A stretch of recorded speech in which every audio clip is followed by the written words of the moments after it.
Welcome to Real Time. I'm Erin Davis.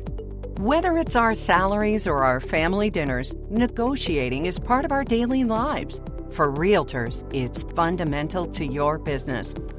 On episode 22 of Real Time, brought to you by the Canadian Real Estate Association, we're joined by one of Canada's most influential business leaders, the dynamic and very entertaining Wes Hall, who brings us some practical knowledge.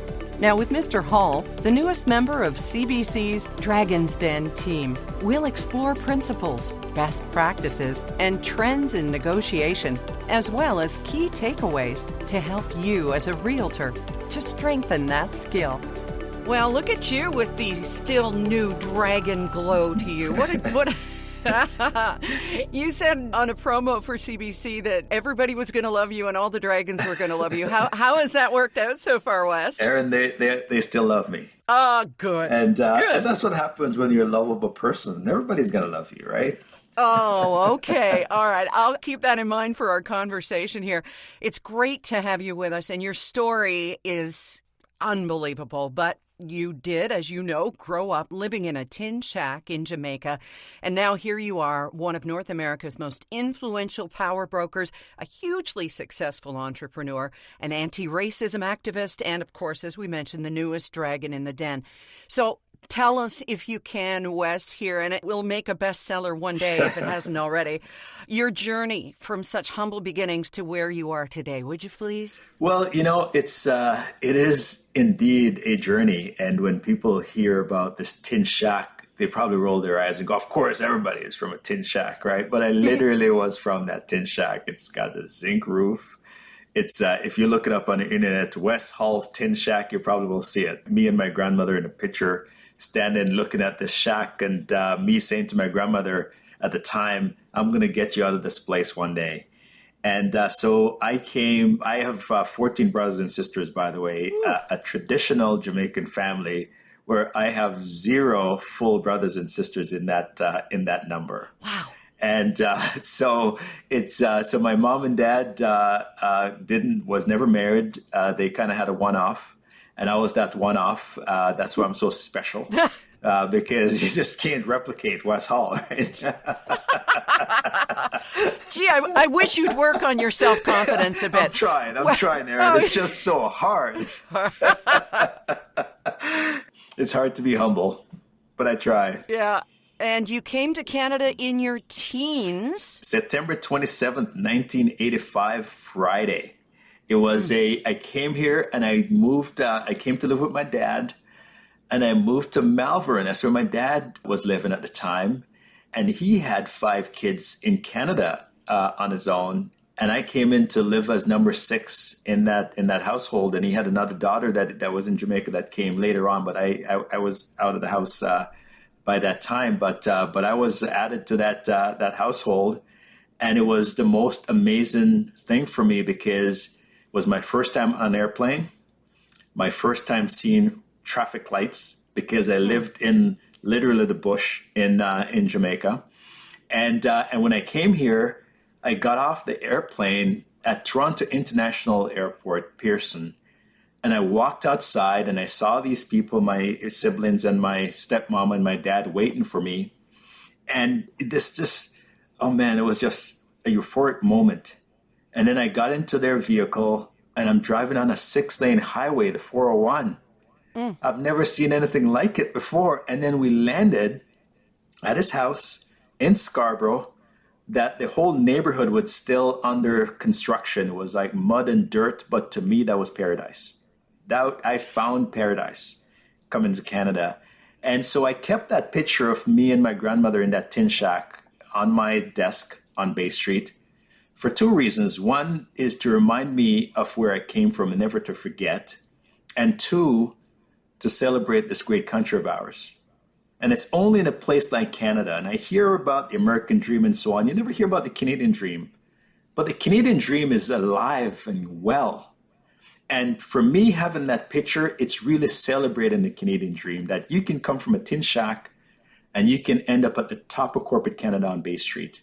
It is an amazing story. And the Canadian dream, as you say, we don't tout it enough. It's our nature to kind of downplay stuff like that. But your grandmother, who raised you and your brothers and sisters, what kind of an impact or influence did she have on the man that you are today?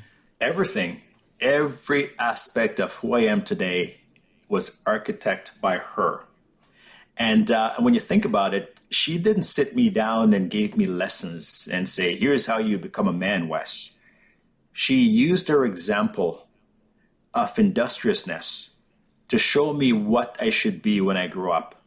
See, I was abandoned. My sister, my oldest sister, she was 2 years older than me. My younger brother, who was a year younger than me, and I was 18 months at the time, and we were left in a house by ourselves, by our mother. And a neighbor heard us crying and went to the plantation. My grandmother worked at a plantation, a sugarcane plantation, banana plantation, and coconut plantation, depending on the season. And the house that we were raised in was provided by the plantation owners for the workers to raise their family. So my grandmother had this two-room tin shack that she was given.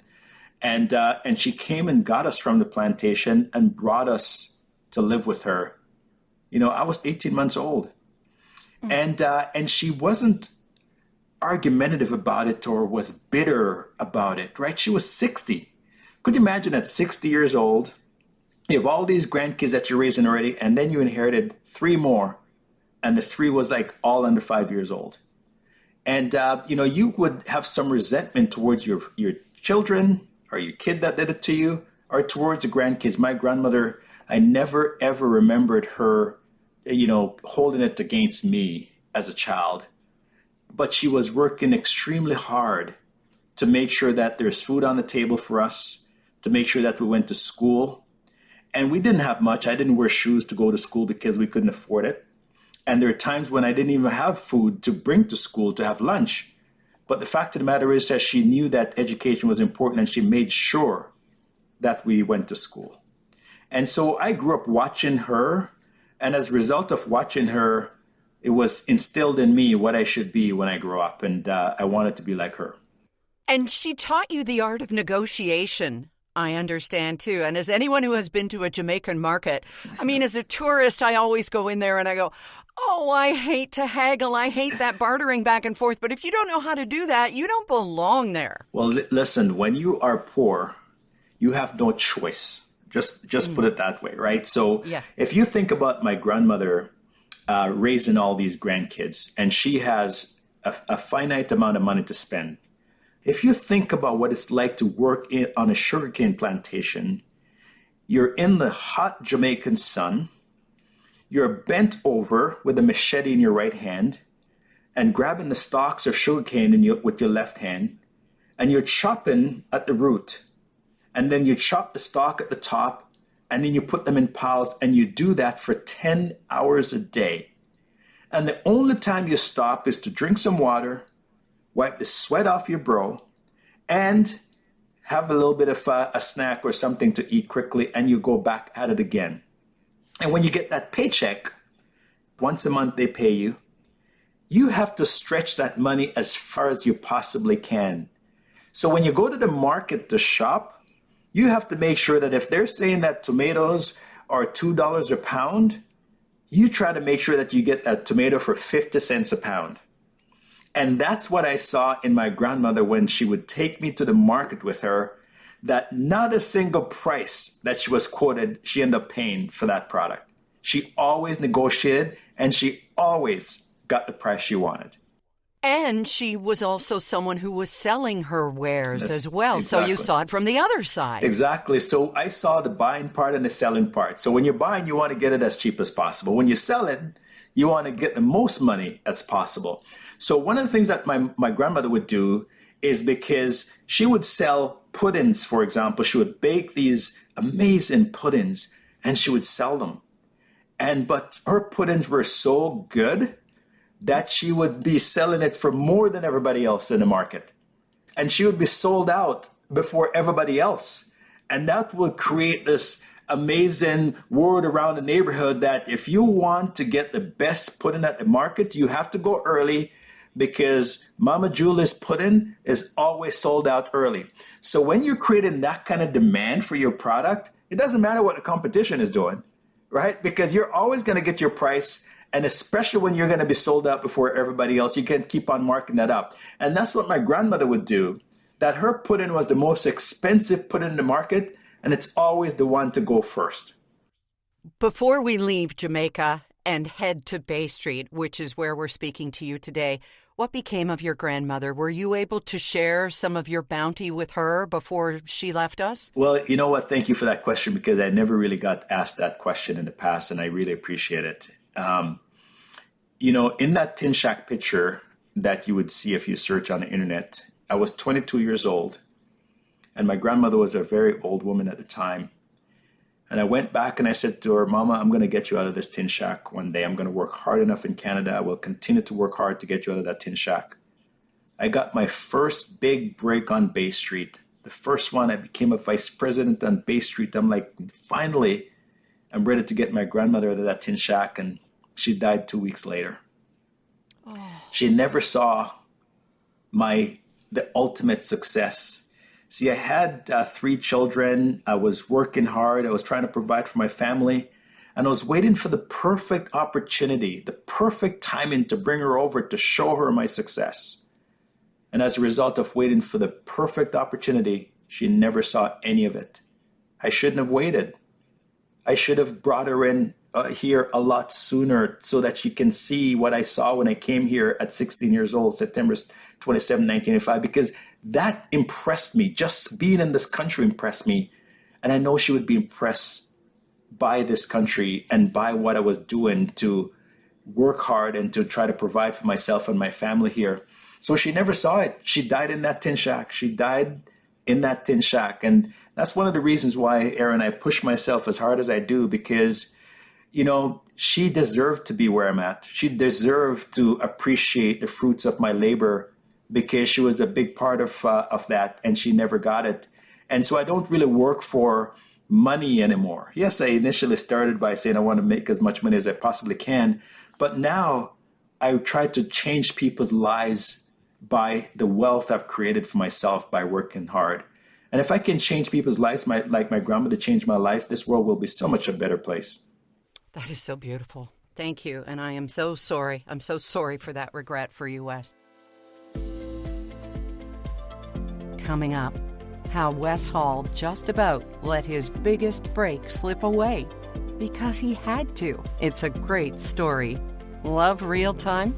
Well, thanks for finding and supporting us. Subscribe to our channels on Spotify, Apple, and Stitcher to stay up to date on future guests and stories. Or visit krea.ca/podcast for more details and to catch up on past episodes. They are all worth your time. You referred to that job, that vice presidency that you got on Bay Street, your first really big break, but you almost talked your way out of that one. And I just love the lesson in here. Be prepared to lose. Don't pick a fight with someone who's got nothing to lose. Tell us that story, Wes, if you would, please. So I was living in a very 1,100 square foot house with my wife. We couldn't afford to pay the mortgage. We had 3 kids under 3 years old. And I had this job offer to be director of business development for a U.S. company, and I was going to be business development director in Canada. But I had this mindset that my next big break has to be a vice president position. I won't accept anything less than that. And so this gentleman, the CEO of the company, offered me this opportunity to be director of business development, and he told me what the salary was and so on. And I remember when he gave me the call, I was in the master bedroom with my wife, and we didn't really have enough money to afford a bed. So the box spring and the mattress was on the floor, and that's where we're sleeping. Oh. And I took this call, and the gentleman says, I have exciting news for you, Wes. After the job interview and everything, I'm offering you the position of director of business development. And I said to the gentleman, I really appreciate the offer. However, I would like to be a vice president. And he said to me, well, I don't have the authority to offer you a vice president position, but director of business development is yours. And I said to him, when you have the authority to offer me that job, give me a call. Whew. And he said, okay, hang up the phone. And that was it. And my poor wife was laying on the mattress on the floor. And she could not believe what just happened because we didn't even have enough money to buy diapers for all the kids. And I'm turning down this job, not because of the money, but because of the title. And she couldn't believe it. But guess what happened? 2 weeks later, I got a call from that gentleman and said, I have the authority to give you what you want. And I became a vice president on Bay Street. Oh, those were some tense 2 weeks with your wife, though, I'm going to guess. Well, we've been married for 30 years now, and I can tell you if I didn't get that job, it probably wouldn't have made it to 30. Wes, why is it so hard for us to negotiate fair compensation? I think we're afraid of losing out. When you think about it, that's your value. That's what's going to create wealth for yourself and your family. That compensation is going to allow you to take nice vacations, live in a nice home, be able to do things for others philanthropically and so on. But yet we find it very difficult to tell people, this is how much I'm worth. This is what my value is to you.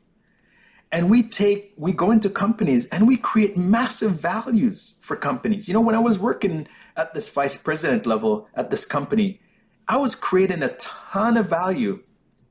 I was underpaid. And I went into my boss's office and I said, listen, I'm underpaid because here's the value that I'm creating for you and here's where my compensation is. They don't align with each other. And they fundamentally disagreed with me on it. And I left to start Kingsdale. Now, if they didn't disagree with me, right, I would be still working for somebody else and I wouldn't have started my own company, Kingsdale, and become, as a result of starting this company, became one of the most successful person in the industry and become the person that I am on Bay Street today because I wasn't getting fair compensation to begin with. I tried to do something about it. And when they refused to do something about it, I decided to go on my own and bet on myself. And that's the problem. A lot of people aren't prepared to bet on themselves. And when you think about it, would you prefer to invest in somebody else? Or would you prefer to invest in yourself? Because you know what you can do. You know what your limitations are. You know what your capabilities are as well. So why not bet on yourself, especially when you want to be an entrepreneur, but you go, man, I just don't know if I can do it.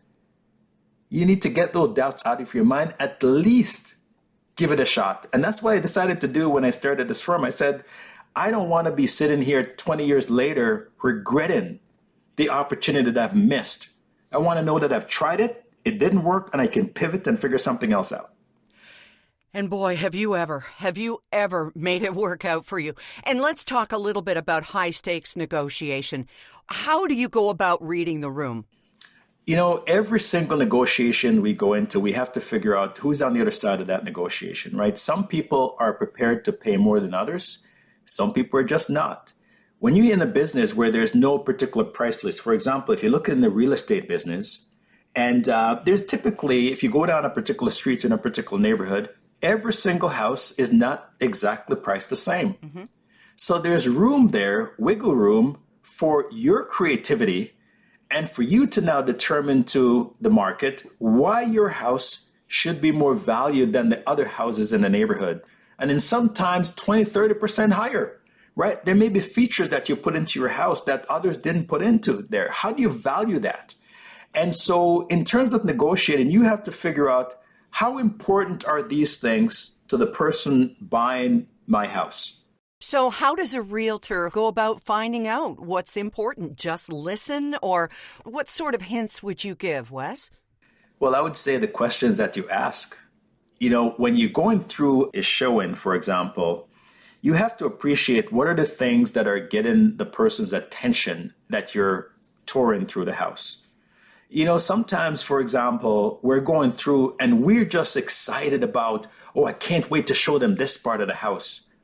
But yet that person is still in the kitchen, looking around the kitchen, but we want them to hurry up so that I can show them the important part of the house. Well, guess what?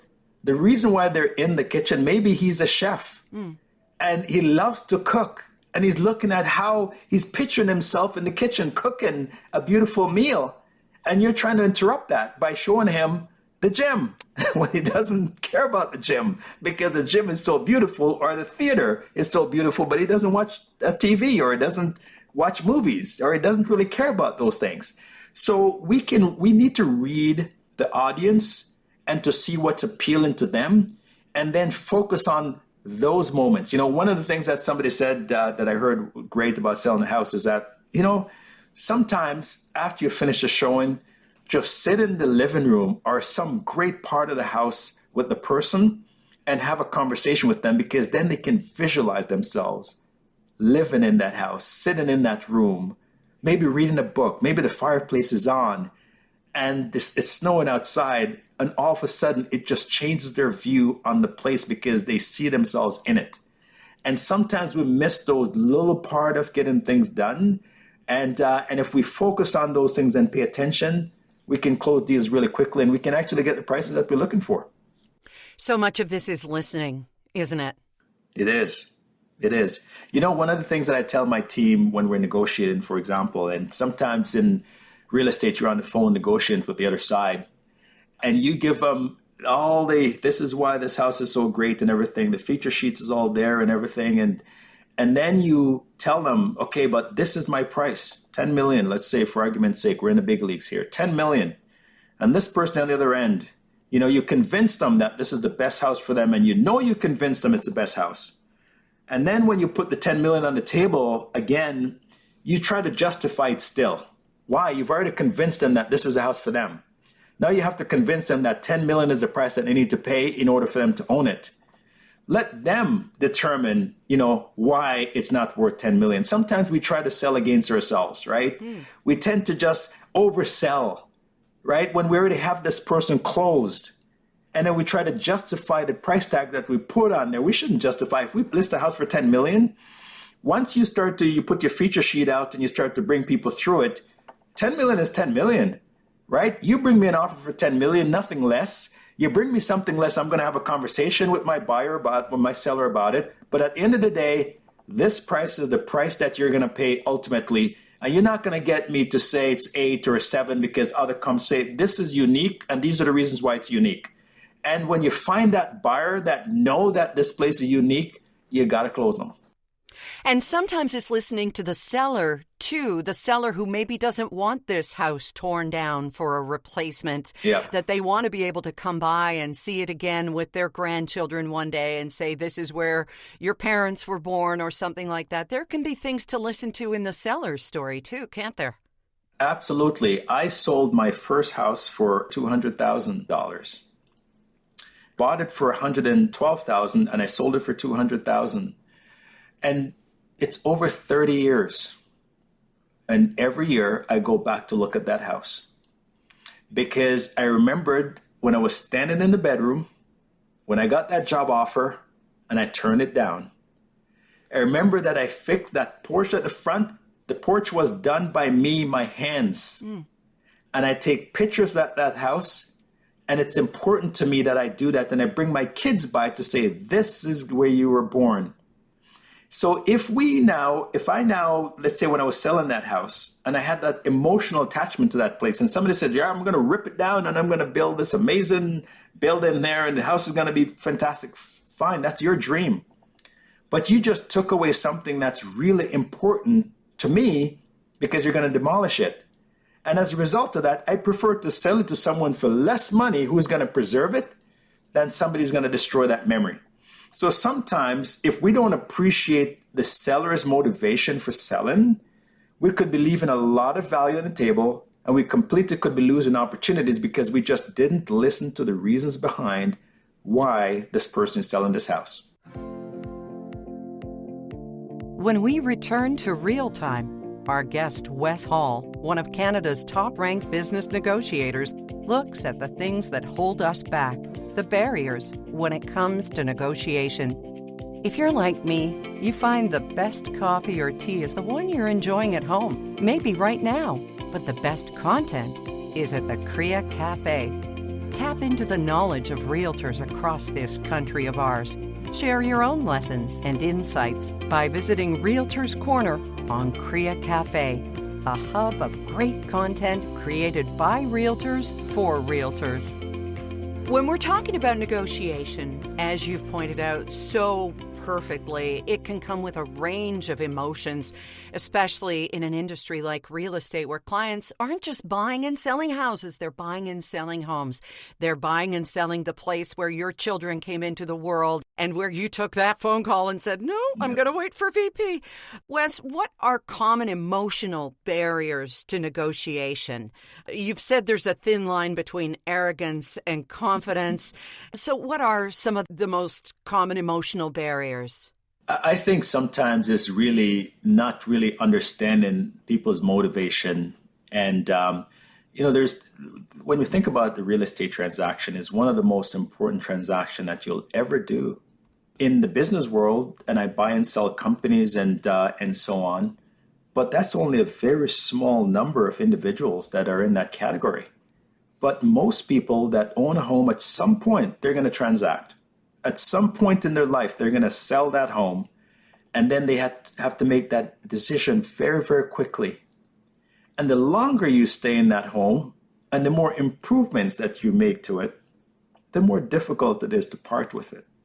You parting with your neighbors that you've built great relationship with over the years. You're going to the unknown in the future. And so if you don't understand the emotional attachment that people may have to that piece of asset that they've cherished for so long, that have built their value. My company, for example, that $112,000 home that I bought, for example, allowed me to buy a bigger home that allowed me to put a leverage on it to start my company, Kingsdale. Right? That home created the value that I have and the wealth that I have today. So it was an emotional attachment because it's my future. And if you don't appreciate it, that it's my future, and don't really treat it like that, then all of a sudden, I don't want to do business with you, because doing business, any type of business, especially in that space, it's about trust. I have to have trust and confidence in you that we're going to have a good working relationship. You're going to respect what I bring to the table, and I'm going to respect what you bring to the table. So when you give me the advice to say, Wes, you should take this undervalued number or this price, that I trust that you're coming from the right place, and that you just don't want to turn me over because you have so many deals on the table and you have so many other clients. I have to be so special to you that I believe that I'm the only client that you have, even though you may have hundreds. Yeah. Right? You have to give me the impression that I'm so important to you that there's nobody else that you're paying attention to. And so my business, Kingsdale, when you think about what we do, we advise companies that are doing hostile takeovers and shareholder activism, right? When I'm advising a CEO that's under threat, somebody's saying that we're going to replace you because you're not competent. And then I'm talking to that CEO and I'm saying, wait a minute here, I'll call you back because I have somebody else on the phone to talk to. How do you think that person feels? In their mind, they're the most important person on your list, and you're telling them that, no, let me call you back because I have other things to do. We should make sure that we spend as much time. And if we look at it to say, well, you're not paying me as much as somebody else, guess what? That person in the future could be paying you so much more because you've cultivated that relationship. Again, I spent $112,000 for my first home. Could you imagine had the real estate agent, who actually didn't, treated me just like a sale? And then I bought my second house for double the price, and then my third house and my fourth and my fifth, and now I'm here in Dragon's Den and I'm creating this wealth. Could you imagine if that $112,000 relationship had been kept to this point, how much more successful that relationship would be for that initial agent? We have to look at relationships as very, very long term. And just forget about the price, because people go through cycles in their career. And you want to follow them through that cycle. And it's all dependent on how you treat them from when they're at the beginning of the cycle to all the way through the cycle.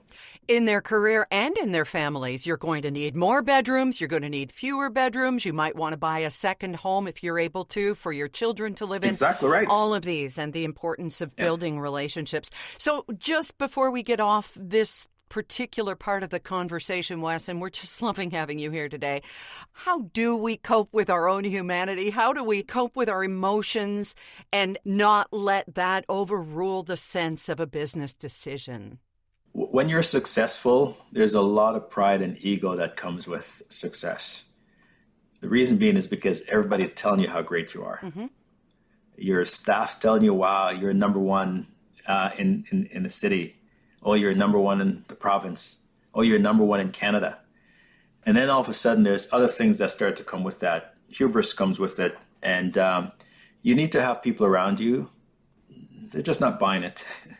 They're just, I always use the expression with my wife. We've been married for 30 years next year. And we go for walks every morning. And literally, I say she carries a pen around with her so that when my head is getting too big and bloated, she just takes the pin out and just pop it. And that kind of keeps me grounded because I know that person, she's going to call me out. And I want people around me to call me out because that's the only way that you are level-headed. Because sometimes we get ahead of ourselves, and even the people that like us hate us as a result of it. Right? I can't imagine. I know. The kid's like, this is too much. She's too much, So if that starts to happen, that means that you just aren't surrounding yourself with the right people. Or maybe you have them, but you're not taking their advice. And I know some of the most successful leaders that I know today are people who have amazing people around them, and they listen to them. And they get good counsel from them. And it allows them to be grounded and still be very, very successful. One of the things that I look at as well is, philanthropically, if you're a successful person, do you give back? Right? Because it takes a certain personality to go, I've earned all this money. I'm going to give it to help certain causes. Or if you don't have it financially yet, to donate your time to mentor maybe kids in underserved communities or people who want to, be a part of your sector, to be able to bring them in and give them that free advice and mentorship. If you do those things and you do a lot of them, they automatically keep you humble. When we come back with negotiator extraordinaire and newest star of CBC's Dragon's Den, Wes Hall, does he ever get intimidated? And a tough message that Wes had to deliver that ended up being called the best advice the anxious recipient had ever gotten. Every day, more and more Canadians are discovering the joy of house hunting, apartment searching, and all kinds of real estate finds from the comfort of their own home. In fact, there were 1.6 million searches for realtors on Realtor.ca last year alone. You can make the most of those visits with the Realtor.ca tools we provide as part of your membership. Realtor.ca. Now back to Wes Hall on Real Time. Well, as somebody who leads shareholder activist campaigns, what strategies have you used for approaching sensitive or difficult negotiations? Because you are involved, you are giving back, you are being the person that little Wes in bare feet going to school needed at that time, other than your dear grandmother. So what strategies have you used? What do you keep in your heart while you're doing this? Well, I first of all, I'm never intimidated by people. I remember I was advising the CEO of a very large company. It was a hostile takeover and a proxy contest. And I was brought in on the file pretty late. I was in my late 30s. And this was a very big transaction. And the CEO made a lot of fundamental mistakes in communicating to the market and strategic decisions that he made. And these shareholders came out and said, we want him fired. And so the board and the CEO hired me to defend them. And after analyzing the situation, I decided to set a meeting with the CEO, and I went into his office. And his office was massive, massive, massive office. It took me like 5 minutes to walk to his desk from the door. and I sat there in front of him, and I said to him, I am really good at what I do, but there's so many mistakes that were made, I can't help you. And you're going to lose this fight. And my recommendation is for you to get into the boardroom and negotiate an exit package with the current board.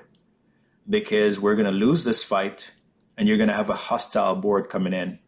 So it's either you negotiate with friends now or enemies later. Which do you prefer? Oof. And, that's a tough message because at the time, this gentleman was making a few $1,000,000 a year in compensation. And he had a great life. And I told him there to go resign tomorrow. Mm-hmm.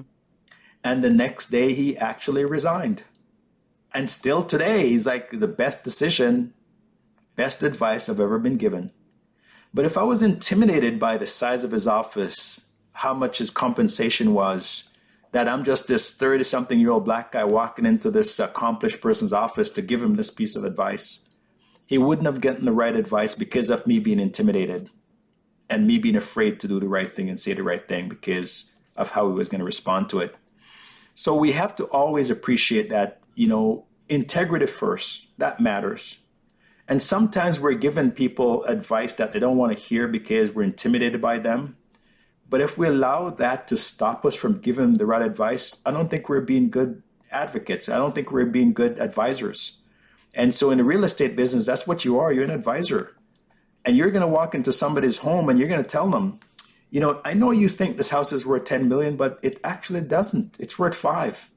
And there's the reason why 5 is a good price for it. Oof. And you're going to sit there and go, well, if you were intimidated to have that conversation with that person, you're going to take it at 10. You're going to try to sell it at 10. And you realize that you can't execute at 10. And you're going to bring them an offer for 5, which is the right offer. But then all of a sudden your credibility is out the window because you weren't upfront and you weren't transparent in the beginning. So always be transparent because at the end of the day, after giving that CEO the advice, if he didn't resign and we lose, and he loses everything because all of a sudden the new guy's coming in going, I'm not going to negotiate with your compensation package with you. I'm firing you right now and you have to sue me to get what you're entitled to. He would have been worse off, right, in that situation. And I would feel bad that I didn't give him the right advice to begin with because I was intimidated or was afraid of what he was going to say. So we always have to think about our integrity when we give advice. Is this the right advice and why? And if the client doesn't want to take it, you're not going to have any regrets. When we wrap up our talk today with Wes Hall, how to navigate the waters when you're working with family, don't miss it. In our previous real-time episode, you heard about homelesshub.ca and so many more valuable links. As part of our Realtors Care Week, Realtors Care is all about bringing you information to help you help others. A national guiding principle celebrating the great work done by the Canadian realtor community. You can help raise awareness for the charities and causes closest to your heart by sharing your story. Just use #RealtorsCare on your favorite social media platforms. Now back to our guest.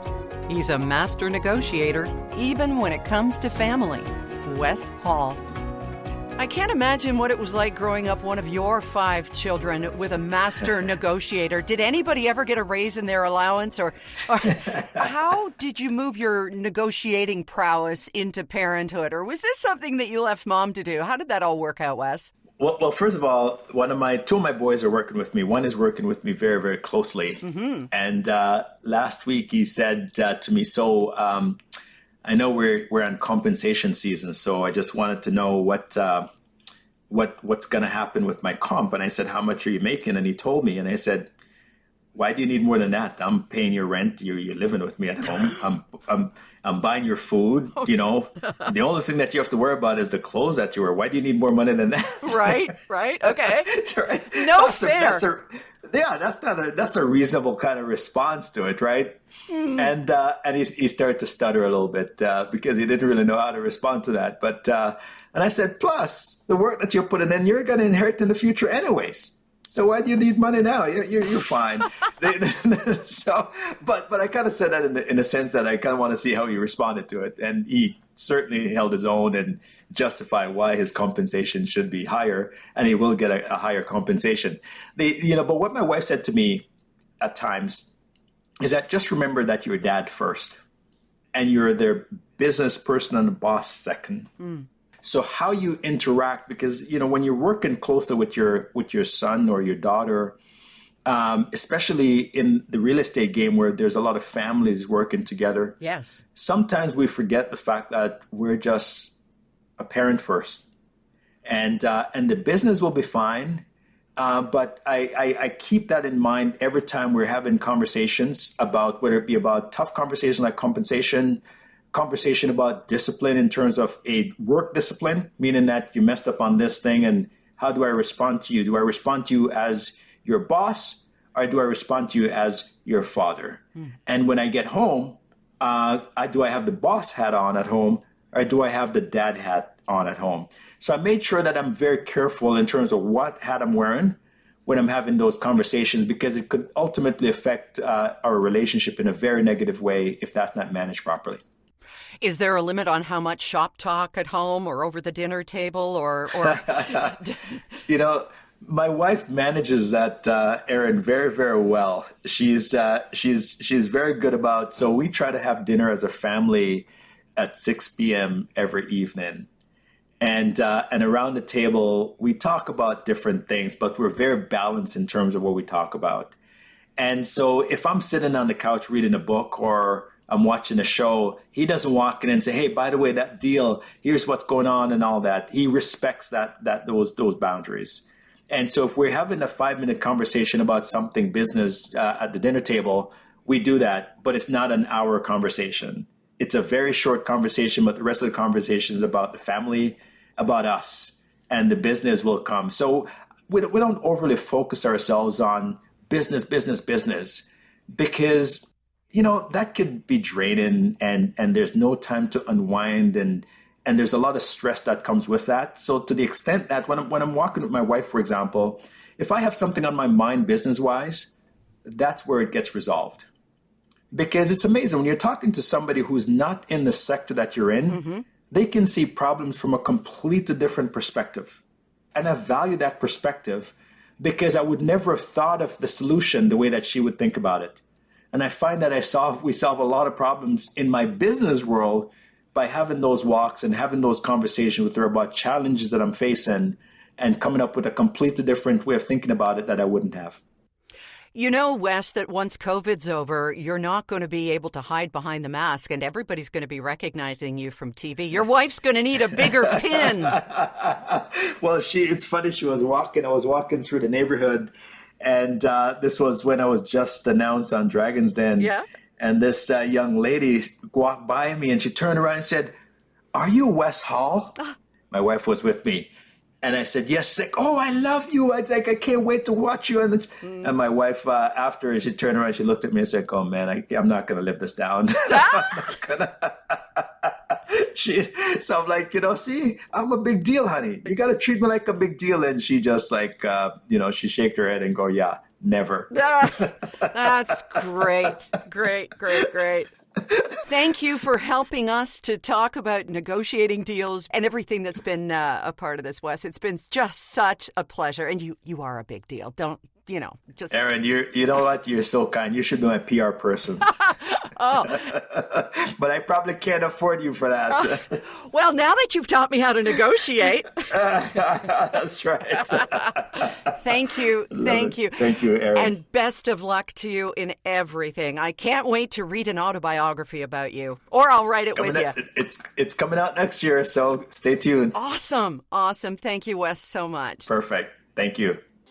And thanks again to Wes Hall for joining us for this episode of Real Time, brought to you by the Canadian Real Estate Association. And remember to be sure to visit CREA.ca to access valuable resources and discover more fantastic real estate-related content. And don't forget to hit that subscribe button, will you please? Real Time is produced by Rolf Whitehead with Real Family Productions and Alphabet Creative. I'm Erin Davis. Thank you for making the time to join us.